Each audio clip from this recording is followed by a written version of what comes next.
Evangelio de Juan, capítulo 4, vamos a leer del versículo 1 hasta el versículo número 10. Cuando ustedes lo tengan, me dicen amén.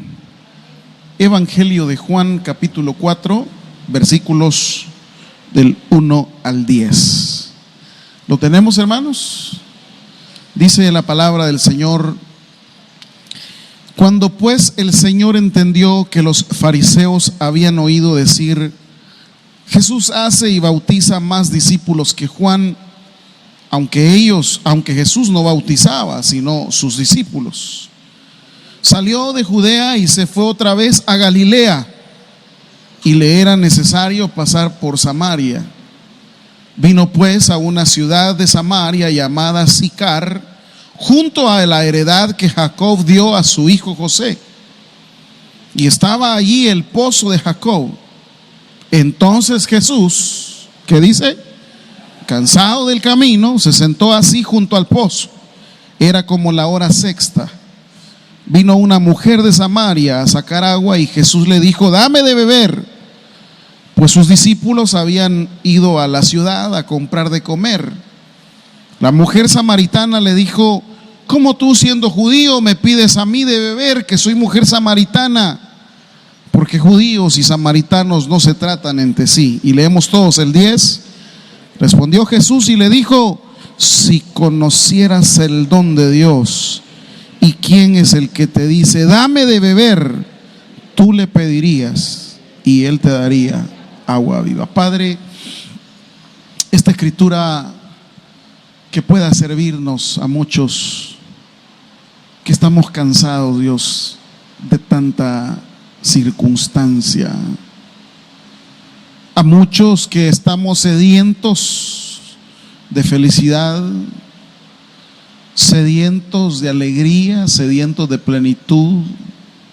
Que esta noche esta palabra nos llene, que esta palabra nos sirva como esa fuente, no solamente que hace que haya una saciedad personal, sino que también esa agua hace que brote de nosotros esa alegría de conocerte como Padre, esa alegría de conocerte como ese Dios, pero no ese Dios elaborado por la doctrina o por la denominación, ese Dios que más que Dios es un Padre que acoge a sus hijos, que ama a sus hijos.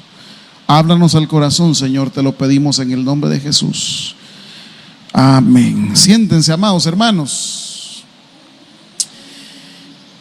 Los relatos de los evangelios tienen su propia lectura en el contexto en el que fueron escritos. Es decir, obedecen a un propósito de enseñanza, a lo cual Jesús quiso en ese momento dejar o aclarar o establecer, hacer un llamado, corregir en esta época. Lo que quiero decir, amados hermanos, que más que verlo como algo propio, como algo, digamos en este caso la mujer samaritana, más que referirse a una mujer en el evangelio, hay un propósito de poder enseñar a un pueblo, y que se utiliza la figura de una mujer para poder dar la palabra que Jesús quiere que quede grabada en los lectores. La mujer que ahí aparece representa al pueblo de los samaritanos, y en esta lectura del evangelio lo que quiere enseñar el evangelio es: miren, no importa cómo ustedes los samaritanos se sienten desligados de Dios, se sienten apartados de Dios. Hay un dato que más que digo de referirse concretamente a una mujer, dice en el versículo 18: porque 5 maridos has tenido y el que ahora tienes no es tu marido. Ok, pero eso tiene un propósito teológico. Repito, el evangelio y los relatos evangélicos a veces no se refieren a una persona en concreto, tienen un propósito didáctico. ¿A qué se refería con esta mujer? Al pueblo de Samaria. ¿Y quién era el pueblo de Samaria? Era un pueblo que había sido conformado por 5 diferentes tribus posterior a que Asiria invadiera a Israel. Estas 5 diferentes tribus adoptaron los propios dioses asirios, los dioses paganos. Por lo tanto, cuando aquí el texto dice 5 maridos has tenido, no está haciendo referencia a una mujer de carne y hueso, está refiriéndose a un pueblo entero que por circunstancias políticas, militares, tuvo que mezclarse con los demás dioses y en un momento determinado sentirse despreciado, apartado de parte de Dios, porque los judíos no toleraban a los samaritanos. Y lo dice aquí en el versículo 9, cuando dice: la mujer samaritana le dijo, ¿cómo tú siendo judío me pides a mí de beber, que soy mujer samaritana? Y dice el pasaje, porque judíos y samaritanos, ¿qué dice, iglesia? Eso es lo que pretende enseñar el relato, que el pueblo samaritano, a pesar de que ha sido mezclado con otros dioses, 5 específicamente que las tribus adoptaron y que probablemente hicieron tanta cosa en el pasado, ellos también pueden acogerse a ese llamado de Jesús y pueden acceder a esa agua viva. Esa es una lectura preliminar literaria de lo que pretende el pasaje. Entonces, vale la pena decir eso, porque a veces uno se vuelve un poco, digamos, bastante alguien que juzga. Y por tanto tiempo, o sea, no, es que esta mujer era así, o sea, para empezar, en la cultura no se le hubiera permitido, si existiese esta mujer, no se le hubiese permitido tener 1 o 2 maridos, al segundo marido hubiera sido apedreada. No sé si me estoy dando a entender, hermano. Que digo, es la representación de un pueblo como tal, es el propósito que tiene en Juan capítulo 4. Esa es una primer lectura. Lo segundo que quiero decir es, cuando estudiamos este pasaje, vamos a notar esta misma idea que venimos desarrollando desde el domingo, cuando Dios sale al encuentro de Agar, que está perdida, está sin esperanza, está sin un futuro seguro. De la misma forma, acá en el Evangelio de Juan capítulo 4 encontramos a un Dios que a través de Jesucristo se acerca a un pueblo, se acerca a los samaritanos, y se acerca a pesar de que ellos son un pueblo impuro, son un pueblo que no es para los judíos. Los samaritanos no son beneficiarios de ninguna de las promesas del Señor,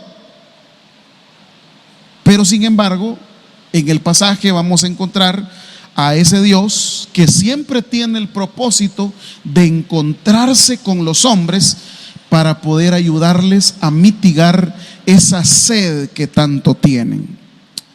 En tercer lugar, vamos a encontrar en el pasaje que Jesús, como profeta, no es un profeta que viene digamos, a juzgar a la mujer y a condenar a la mujer. El profeta no es aquel, el profeta bíblico no es aquel que trae un juicio de valor personal sobre la gente, la juzga y la condena. No, el profeta bíblico, antes de hablar de un juicio y antes de hablar de un castigo, siempre el profeta bíblico habla de el amor y la misericordia que Dios tiene para la gente. ¿Se entiende eso, hermano? Digo esto porque hoy a veces uno solamente encuentra amenaza, ¿va? Y que sí, que el Señor viene y te va a castigar y el Señor te va a condenar. A veces uno solo encuentra esas cosas de gente que dice que son pastores y solamente ofreciendo el infierno pasan, hermano. Solamente ofreciendo condenación. No, el Señor dice en su palabra: yo no he venido a condenar al mundo, yo he venido a que el mundo sea salvo por medio de Jesucristo. Entonces, eso vale la pena que lo consideremos en todo lo que vamos a aprender esta noche. Y por último, el pasaje nos va a enseñar cómo poder vivir a plenitud esa experiencia que solamente da el Espíritu. Cuando nos enseñe que el Padre busca adoradores en espíritu y en verdad, se refiere a que el Señor quiere que nosotros como creyentes no solamente disfrutemos la liturgia de un culto, las alabanzas de un culto, la predicación de un culto, no, sino que rebose de nuestro interior esa alegría que solo produce el Espíritu de Dios. Usted no canta no porque no quiera cantar a la hora del culto, usted no canta porque no ha aprendido a disfrutar el Evangelio, por eso no canta. David, dice la palabra, que era tan alegre que estaba, que hasta se puso a danzar. Se puso y que lo menospreciaron y dijeron: mira, qué vergüenza, el rey de Israel está. Y dice David: no me importa, y aún voy a seguir haciéndolo más porque me quiero alegrar y gozar en el Señor. Entonces, a veces nosotros perdemos esa alegría y ya no vengo al culto con aquel ánimo, y ya no vengo al culto con aquella devoción, con aquel regocijo, sino que ahí vengo ya todo empurrado, vaya, a la que termine rápido ese viejo, a que tengo hambre.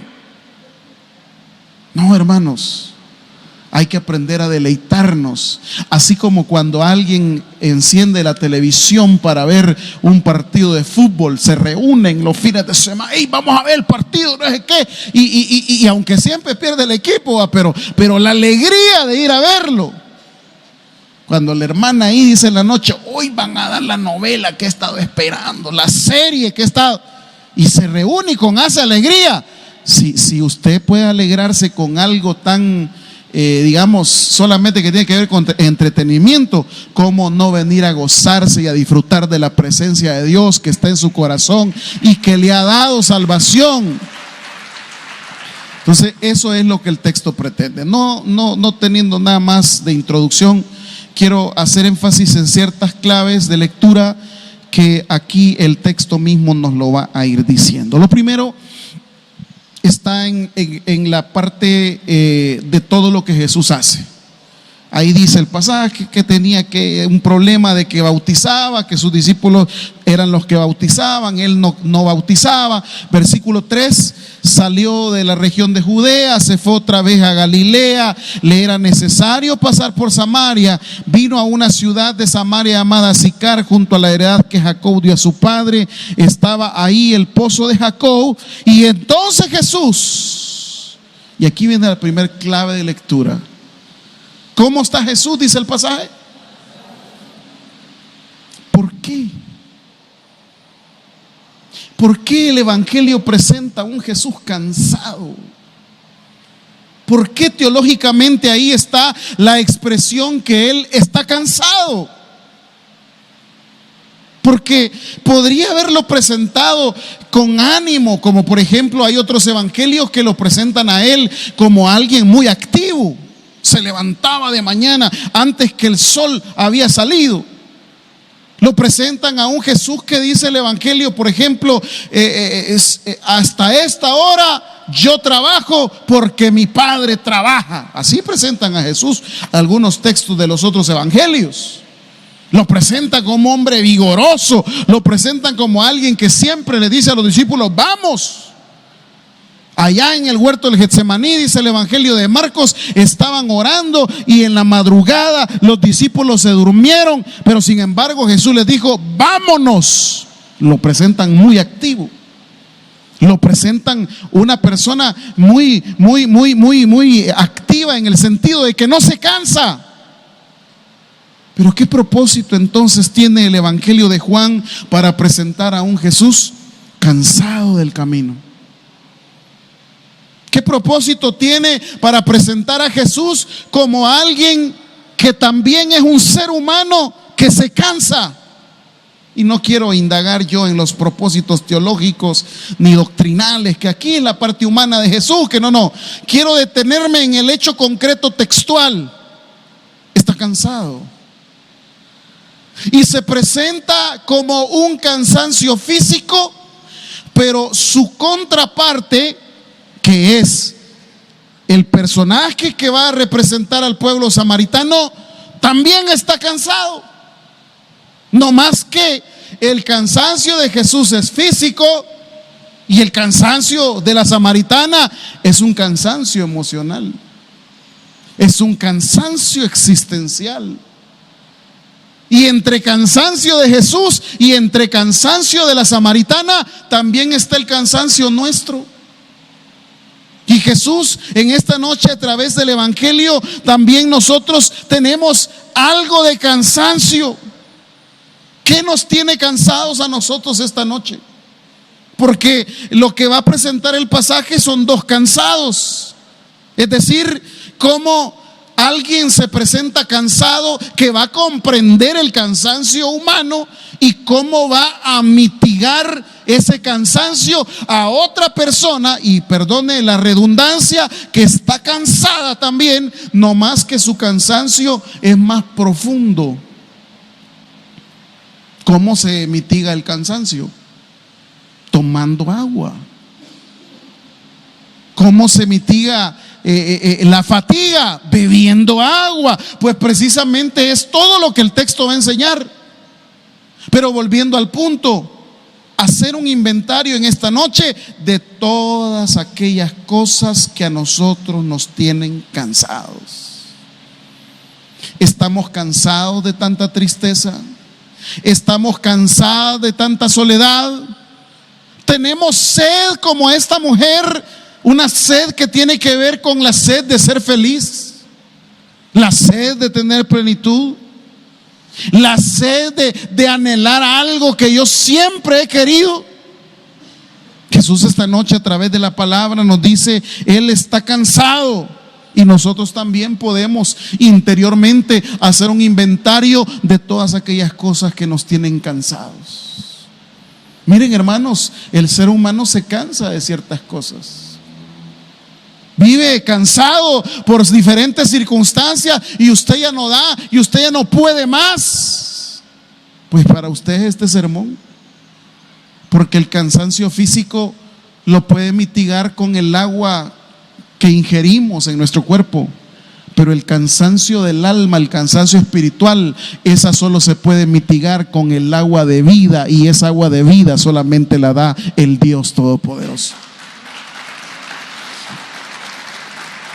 Por lo tanto, vale la pena poder hacer un análisis de todas aquellas cosas que me cansan y decir: yo ya no.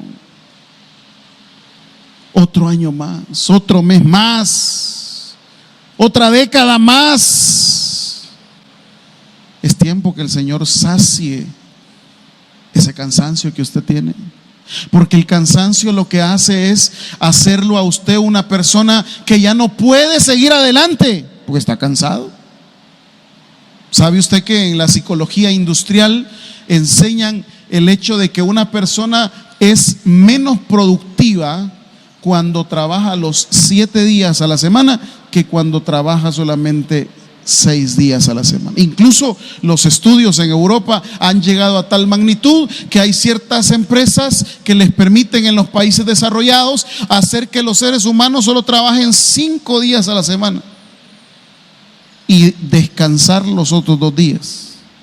Porque si usted trabaja de lunes a domingo, ese cansancio acumulado hará que en los demás días de la semana sea menos productivo. Y comprobadísimo, científicamente comprobado, según la psicología industrial, que una persona es menos productiva cuando trabaja todos los días que cuando trabaja 5 días o 6 días a la semana. El cansancio hace que yo no pueda hacer cosas productivas. El cansancio hace que yo no sea eficiente. Una persona cansada puede incluso padecer enfermedades. Usted es una persona que no duerme 2-3 días, de repente va a tener presión arterial alta. De repente va a comenzar a padecer de situaciones psicosomáticas, que el mismo cansancio hace que usted tenga eso. El cansancio puede hacer que le dé un derrame maxilofacial. El cansancio puede hacer que a usted le dé un derrame isquémico, que le reviente una vena, y que el cansancio puede hacer que le dé un infarto, solo por el cansancio. Y así muchos de nosotros hemos vivido por décadas. No solamente un cansancio biológico, sino que también un cansancio espiritual. Un cansancio que ya no nos permite esa plenitud. Un cansancio que en lugar de hacernos plenos, nos ha ido sumergiendo en cada vez más cansancio. Y más cansancio, y más cansancio, y más cansancio. Se da cuenta porque Jesús en uno de los evangelios también dice: venid a mí los que estáis trabajados. ¿Y qué dice? Y yo os haré. El texto griego es: los haré reposar. Porque solo en el reposo es donde se puede tener plenitud. Solo en el reposo es donde puede usted disfrutar de la vida que Dios le ha dado. Otro punto en este cansancio de Jesús, y es que el cansancio, amados hermanos, el cansancio de las necesidades básicas nos hace a todos, fíjese bien, nos hace a todos iguales. Todos aquí, no importa la condición económica de todos los que aquí estamos, que si uno tiene más, que si uno tiene menos, todos tenemos las mismas necesidades. Todos. ¿Y por qué digo eso? Que todos tenemos las mismas necesidades. Porque en el caso del cansancio, usted no lo puede solucionar con dinero. El cansancio espiritual no lo puede, el cansancio espiritual usted no lo puede, voy a agarrarme vacaciones. No, es que el cansancio espiritual, el único que lo hace reposar es la plenitud de Dios, que es a través del Espíritu Santo, que más adelante se va a mencionar. Nada más. Entonces, aquí vemos a un Jesús que se acerca a una mujer. Fíjese usted, primero Jesús no demuestra superioridad sobre ella. Y a eso le llama la atención la samaritana. Ya haciendo una lectura personalizada ya del texto como tal, a Jesús no la ve de menos a la samaritana. Lo más lógico era que todos los demás judíos, tanto a ella, la miraran mal por dos cosas. Número uno, por ser samaritana, y número dos, por ser mujer. Pero Jesús no hace ni una cosa ni la otra. No la ve mal ni por ser mujer, ni la ve mal por ser samaritana. ¿Sabe por qué? Porque a Jesús no le importan las circunstancias de cada persona. A Jesús lo que le importa, a Dios lo que le importa es impartir esa agua de vida eterna para que todo aquel que beba jamás tenga sed. Por eso dice el versículo 10: si conocieras el don de Dios, y quién es el que te dice dame de beber, ¿qué dice el texto, hermanos? Tú le pedirías y él te daría agua viva. A todos los que están cansados esta noche por diferentes circunstancias, a todos los que viven esa situación espiritual terrible, el Señor nos dice esta noche: mira, no importan tus condiciones. No importa si vos no cumplís los requisitos que te ha dado una religión determinada. Miren, hermanos, hay religiones que son tremendas. Solo son legalismos, solo son formalismos, solo son penitencias, le iba a decir, pero tiene que ver con disciplinas. No, hermanos, el Señor no está aquí para poner cargas. El Señor está aquí para darnos vida, vida en abundancia, y a que nosotros vivamos en la libertad que solo Cristo nos da. A eso ha venido el Señor. Hay iglesias que se complican tanto, de que no, es que para poder adorar a Dios la gente tiene que vestirse. Solo legalismo. Es que ahí está, mire, que el hombre no use ropa de mujer, ni la mujer use ropa de varón. ¿No lee eso usted? Sí, lo leo. Y quiero hacerle una lectura cultural. La ropa de mujer y la ropa de varón en la Biblia solo se distinguían por los colores. ¿Qué le parece? Cuando los soldados romanos desvistieron a Jesús, ¿qué le quitaron? Pantalón y camisa manga larga. ¿Qué le quitaron? ¿Qué le quitaron? Túnica. Vaya, entonces pues, ¿qué usaban los varones? ¿Qué usaban? Túnica. ¿De dónde sacan los pantalones? ¿De dónde sacan las camisas? Solo para que usted vea que algunas cosas son malas interpretaciones. Es que la mujer no debe de usar pintura porque eso es pecado. Cuando usted lee un libro que se llama el libro de Esther, dice la Biblia, y ahí utiliza la palabra hebrea que utiliza estuvo en un tratamiento cosmético. Esa es la palabra hebrea que usa el libro de Esther. Cuando Esther, antes de ser presentada al rey, estuvo, y oiga esto, hermanita, no se fue a echar las 4 horas que usted se va al salón, Esther. Estuvo 1 año. ¿Se imagina usted eso, hermanita? No, usted quiere que haga milagros, ahí la del salón va. Écheme una manita de gato ahí. Llegó 1 hora, quiere que haga milagros. 1 año estuvo. Ya me imagino si mandamos aquí una hermanita 1 año a un tratamiento de belleza. No, pero son chulas las hermanas de aquí a la iglesia. ¿De qué estoy hablando? De que son formalismos, que la Biblia en ningún momento ha dicho que que eso es pecado y que eso es mal. No. Y por eso vale la pena leer al que está cansado que Jesús no le pone ninguna restricción a la samaritana. No, vos no porque vos sos samaritana, vos no porque sos mujer. No, porque el Señor no ha venido a buscar lo sano, Él ha venido a buscar y a salvar todo lo que se ha perdido, dice la Escritura. A eso ha venido.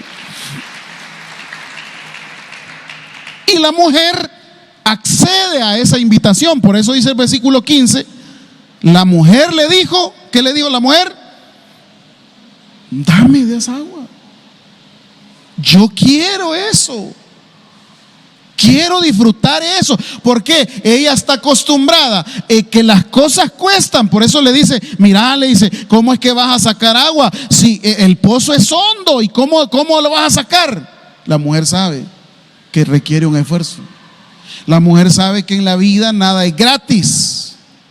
La mujer sabe que todo requiere una cosa que no es así. Pero sin embargo, por eso la traducción de si supieras el don de Dios, esa traducción es si supieras el regalo que Dios te quiere hacer.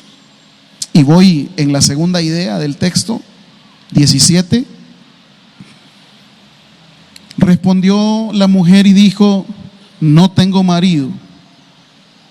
Jesús le dijo, bien has dicho, no tengo marido, porque 5 maridos has tenido y el que ahora tienes no es tu marido. esto lo has dicho con verdad. Y le dijo la mujer: Señor, me parece que tú eres profeta. Ya le expliqué que más que una cosa moral de alguien en particular, es una lectura que quiere enseñar los dioses que tenían las 5 tribus que se habían asentado en Samaria posterior a la conquista de Asiria. Pero sin embargo, para poder dar de una lectura moral, esta mujer no tiene las condiciones para poder ser aceptada, para poder ser siquiera digna de que Jesús le dirija la palabra. Es decir, ¿qué haría un religioso de la época ante una circunstancia moral semejante?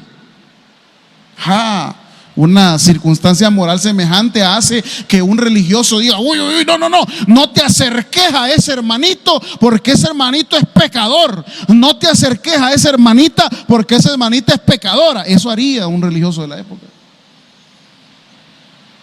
Eso haría.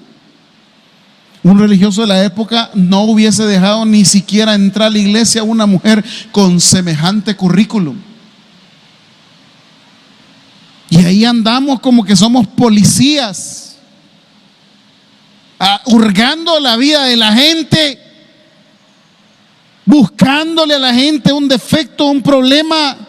Y a veces le ponemos tanta atención a la gente, a sus pecados, y nos olvidamos de los pecados nuestros. Hermanito, quiero decirle a usted esta noche que el único que es capaz de juzgar los pecados de cada quien no es usted ni yo. El único que los puede juzgar es el Señor Todopoderoso.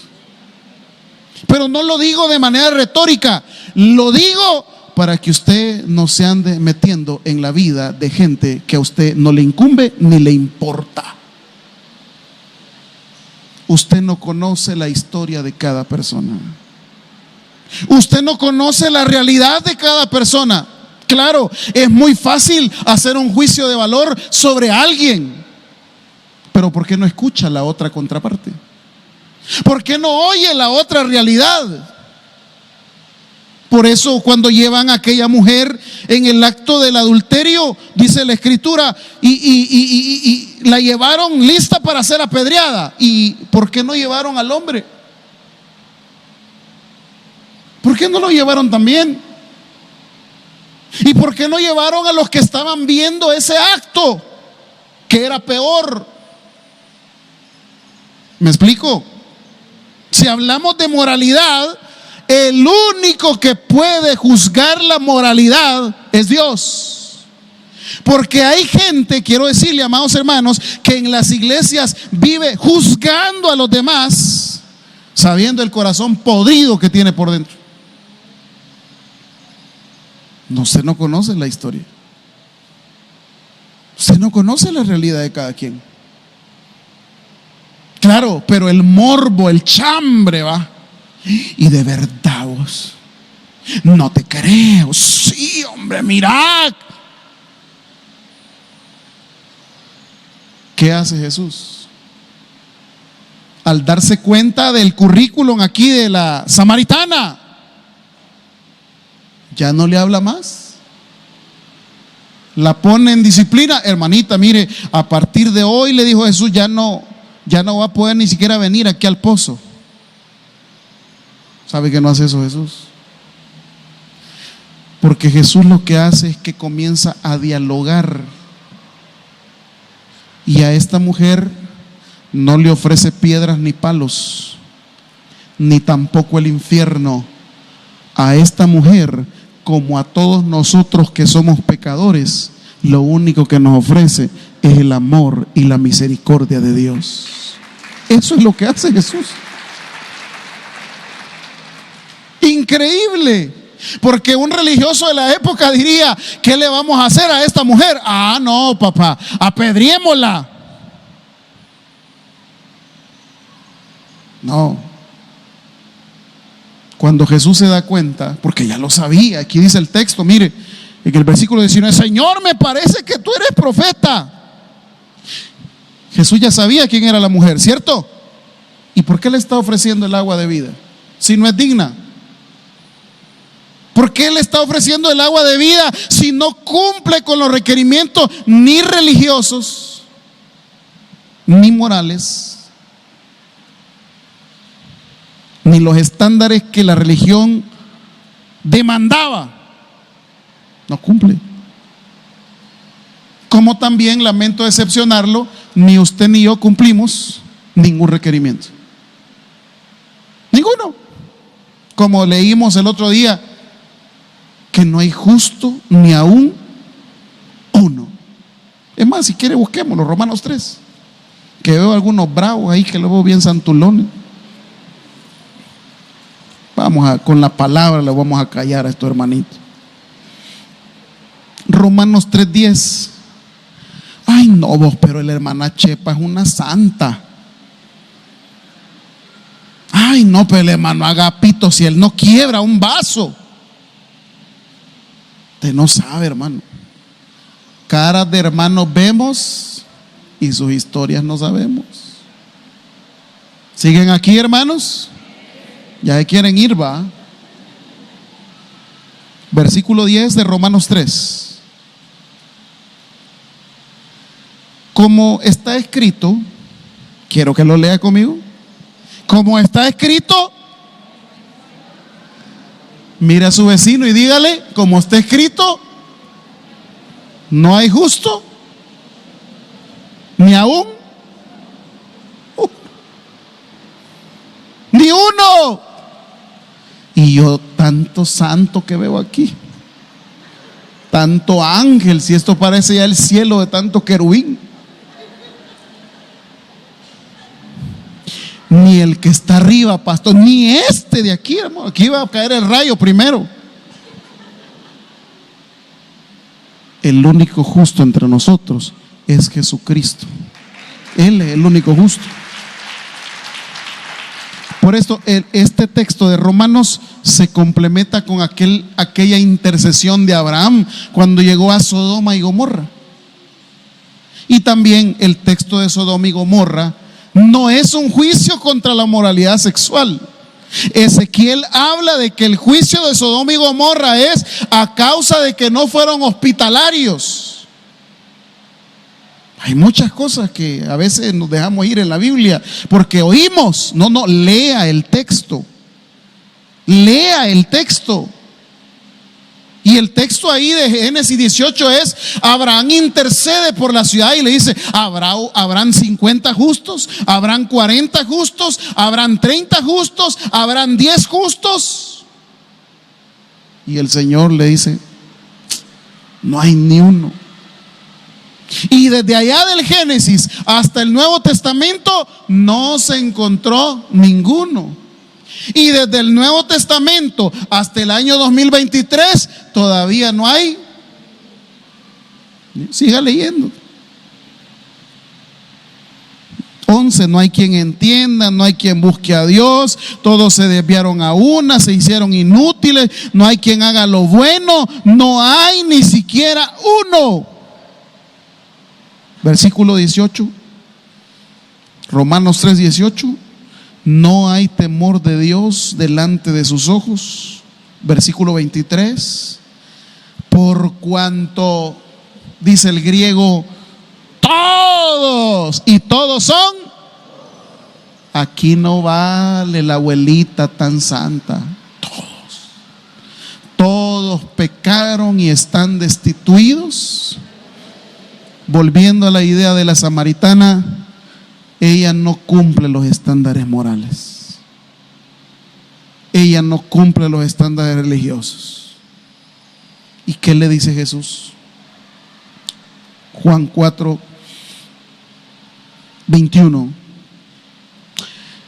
Jesús le dijo: mujer, créeme, que la hora viene cuando ni en este monte ni en Jerusalén adoraréis al Padre.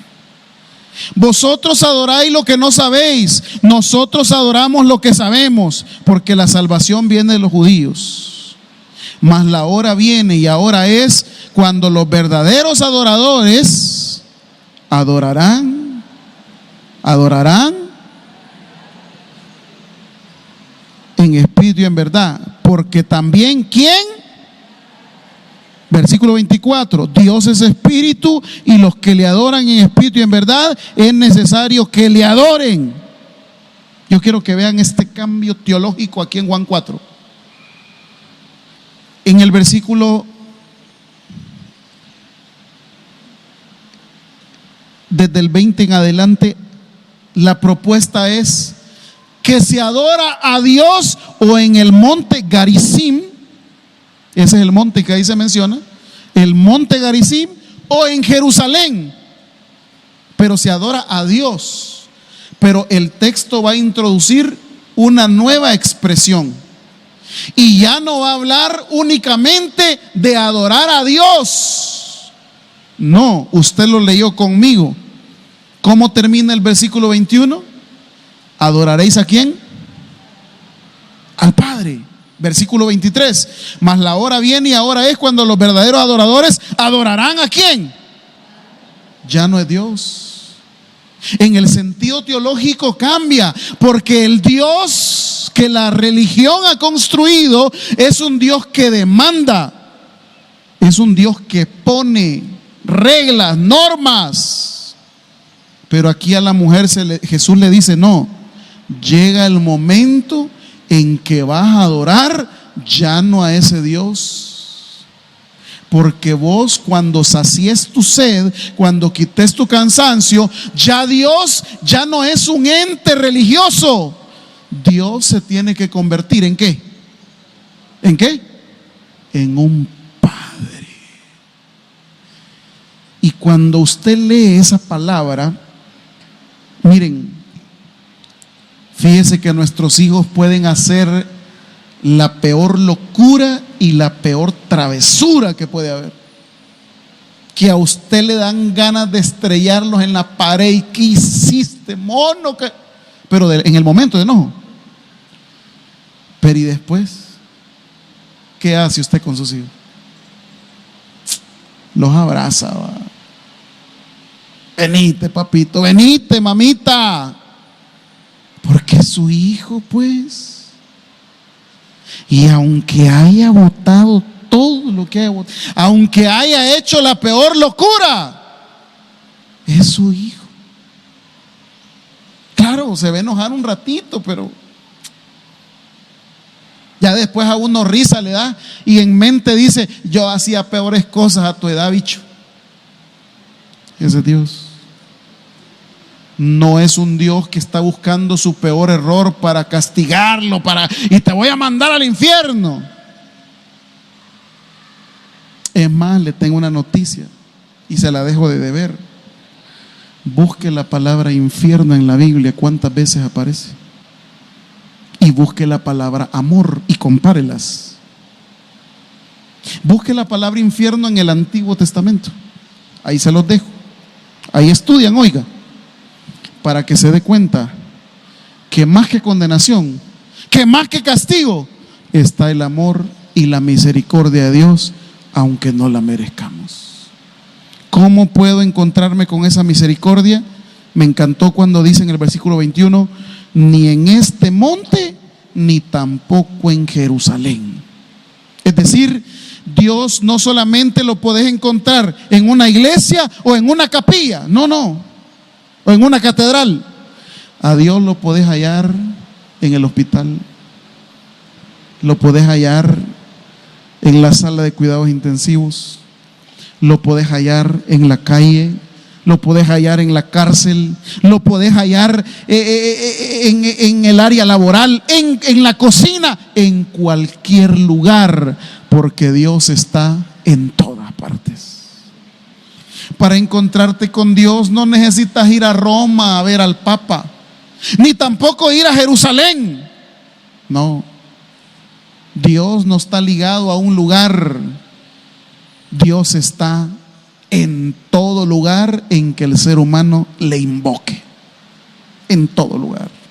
Por eso en la visión de Ezequiel se le aparece el Señor en el río, ahí en ese río. Porque antes se creía que los dioses solamente eran de determinadas regiones. Y cuando un pueblo era derrotado, decían en esa cultura, también el Dios de ellos fue derrotado. Cuando llegó Israel a Babilonia, en la mentalidad era, como nos derrotaron allá, quiere decir que nuestro Dios también fue derrotado. Pero sin embargo recibe Ezequiel esa visión y dice que se le apareció en ese río y vio todo ese fulgor y vio todo lo que estaba ahí. ¿Y qué quería el Señor con esa visión de Ezequiel? Decirle a los judíos que Dios no solamente es Dios de Jerusalén, Dios no solamente es Dios de un país, Dios es Dios en todo el universo entero. Por eso la Escritura dice, mía es la tierra y su plenitud. Así que no podemos agenciar y decir, el Señor solo está acá. No. Y por otro lado, también no se remonta nada más a lugares ni tampoco a personas. Solamente estos pueden disfrutar de Dios. Solo estos pueden tener la plenitud de Dios. Porque aquí dice la Escritura, el 23, la hora viene y ahora es cuando los verdaderos adoradores adorarán al Padre en espíritu y en verdad. No hay ningún requerimiento. Lo único que Dios quiere es que nosotros como seres humanos le amemos como los hijos de Él que somos. Por eso dice el texto, mirad cuál amor nos ha dado el Padre al hacernos los hijos de Dios. Démosle un fuerte aplauso al Señor, amados. Padre, gracias te damos por tu palabra. Señor, al leer este pasaje queremos que puedas quitar el cansancio que puede existir entre nosotros. Queremos, Señor, que puedas quitar esa situación que no nos permite tener plenitud, esa situación que no nos deja ser felices. Ayuda, Señor, a tu pueblo esta noche a eso que vivió la samaritana, poder disfrutarlo todos nosotros también. Y en esta hora quiero hacer una invitación para todo aquel que está acá y que aún todavía no ha aceptado a Jesús como su único y suficiente Salvador personal. Vamos, los servidores, si hay alguna persona que quisiera aceptar a Cristo en su corazón, este es el momento. Esta es la oportunidad. Dice la palabra, a los suyos vino y los suyos no le recibieron, mas a todos aquellos a los que le recibieron, a los que creen en su nombre, les dio potestad de ser hechos hijos de Dios. ¿Habrá alguien esta noche que quiera aceptar a Cristo? Esta es la oportunidad. Este es el llamado que Dios le está haciendo. Padre, gracias por tu palabra. Te pedimos que bendigas la palabra que vamos a llevar allá en la plaza a esta hora, que bendigas el regreso a la casa, Dios, que nos des un buen descanso para que el día de mañana podamos desempeñar todas nuestras labores, porque todo te lo pedimos en el nombre de Jesús. Y toda la iglesia dice amén y amén. Fuerte el aplauso. El predicador ha finalizado el mensaje. Es hora que recibas a Jesús como tu único y suficiente Salvador personal. Hazlo de la siguiente manera. Señor Jesús, yo te recibo hoy como mi único y suficiente Salvador personal. Creo que eres Dios, que moriste en la cruz por mis pecados y que resucitaste al tercer día. Me arrepiento, soy pecador, perdóname, Señor. Gracias doy al Padre por enviar al Hijo a morir en mi lugar. Gracias, Jesús, por salvar mi alma hoy. En Cristo Jesús, mi Salvador. Amén. Si has hecho la oración con todo tu corazón, te damos la bienvenida a la familia de la fe. La Biblia dice en Juan capítulo 1, versículo 12, mas a todos los que le recibieron, a los que creen en su nombre, les dio la potestad de ser hijos de Dios. Te damos la bienvenida a nuestra iglesia. Somos más que una familia. Tabernáculo Bíblico Bautista, Ciudad Delgado. Dios te bendiga.